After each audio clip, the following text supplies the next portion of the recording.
ఏపీకి మరో తుఫాను ముప్పు పొంచి ఉందని వాతావరణ శాఖ వెల్లడించింది. గాలుల తీవ్రత, సముద్ర వాతావరణ పరిస్థితిపై పూర్తి డీటెయిల్స్ మా ప్రతినిధి అనిల్ అందిస్తారు. ఏపీకి మరో తుఫాను ముప్పు పొంచి ఉన్నట్టుగా వాతావరణ నిపుణులు భావిస్తున్నారు. ఇప్పటికే ఆగ్నేయ బంగాళాఖాతంలో సుస్పష్టమైనటువంటి అల్పపీడనం కొనసాగుతుంది. రానున్నటువంటి 24 గంటల్లో వాయుగుండంగా బలపడి ఆ తర్వాత క్రమంగా తుఫానుగా పరిణమించేటువంటి సూచనలు కూడా ఉన్నాయని వాతావరణ శాఖ అంచనా వేస్తుంది. అసలు అల్పపీడనంగా ఏర్పడిన తర్వాత దాని ప్రభావం ఎలా ఉంటుంది, వాయుగుండంగా బలపడిన తర్వాత దాని ప్రభావం ఏ మేరకు ఉంటుంది, అలాగే తుఫానుగా మరింత బలపడిన తర్వాత దాని ప్రభావంతో పాటు గాలుల తీవ్రత, అలాగే సముద్ర వాతావరణ పరిస్థితులు ఎలా ఉంటాయో నేను ఒకసారి మీకు వివరంగా చూపిస్తాను. ప్రస్తుతం ఐఎండీ ఏర్పాటు చేసినటువంటి చార్ట్ అందుబాటులో ఉంది. ఈ చార్ట్లో చూస్తే కనుక తుఫాను తాలూకా పరిణామ క్రమాన్ని కూడా మనం స్పష్టంగా గమనించవచ్చు. అల్పపీడనం తొలుత లో ప్రెజర్ ఏర్పడిన తర్వాత దాని ప్రభావం నుంచి వచ్చేటువంటి గాలుల తీవ్రత దాదాపు 30 కిలోమీటర్ల వరకు ఉండేటువంటి అవకాశం ఉంటుంది. తర్వాత సముద్ర వాతావరణం చూస్తే కనుక కాస్త ఓ మాదిరిగా అలజడిగా ఉండేటువంటి అవకాశం కూడా కనిపిస్తుంది. అలాగే ఏవైతే అలలు ఎగసిపడేటువంటి మీటర్ల ఎత్తును కూడా మనం స్పష్టంగా గమనించవచ్చు. 0.5 నుంచి 1.25 మీటర్ల ఎత్తు వరకు లో ప్రెజర్ ఏర్పడిన తర్వాత అలలు ఎగసిపడేటువంటి అవకాశం ఉంటుంది.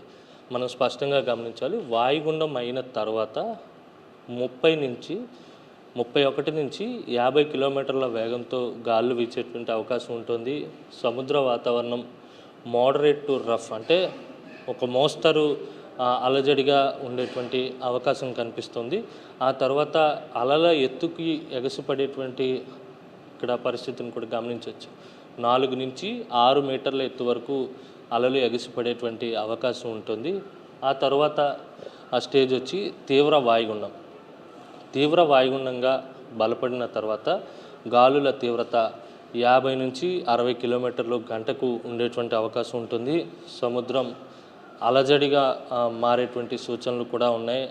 ఇంకా అంతకన్నా ఎక్కువగా, అంటే వాయుగుండంగా ఉన్నదానికంటే ఎక్కువగా రఫ్నెస్ ఉండేటువంటి ఇండికేషన్ కూడా మనం గమనించవచ్చు. అలాగే కెరటాలు ఎగసిపడేటువంటి ఆ ఎత్తు కూడా పెరుగుతుంది. క్రమంగా 6 నుంచి 9 మీటర్ల ఎత్తు వరకు పెరిగేటువంటి అవకాశం కూడా ఉంటుంది. అయితే తీవ్ర వాయుగుండం తర్వాత స్టేజ్ వచ్చి తుఫానుగా బలపడిన క్రమంలో గాలుల తీవ్రత పెరుగుతుంది.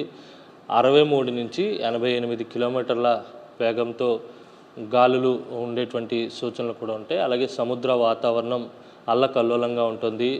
అలాగే రఫ్నెస్ కూడా పెరుగుతూ వస్తుంది. అలాగే అలలు ఎగసిపడేటువంటి ఎత్తు కూడా 9 నుంచి 14 మీటర్లకు పెరిగేటువంటి అవకాశం కూడా ఉంటుంది. మొత్తంగా చూస్తే కనుక మోంతార్ తుఫాను తర్వాత మరోసారి ఏపీకి తుఫాను ముప్పు పొంచి ఉన్నట్టుగా వాతావరణ శాఖ అంచనా వేస్తుంది. తుఫానుగా ఇప్పుడు ఈరోజు రానున్నటువంటి 24 గంటల్లో వాయుగుండంగా బలపడిన తర్వాత మరో 2 రోజులు, అంటే 48 గంటల తర్వాత అది తుఫానుగా మారబోతుంది. తుఫానుగా బలపడిన తర్వాత దానికి సెనియర్గా నామకరణం చేయబోతున్నారు. ఏపీపై అత్యధిక ప్రభావం ఉండేటువంటి సూచనలు కూడా కనిపిస్తున్నాయి. వీడియో జర్నలిస్ట్ అప్పలతో కలిసి అనిల్, సాక్షి టీవీ, విశాఖ తుఫాను హెచ్చరిక కేంద్రం నుంచి.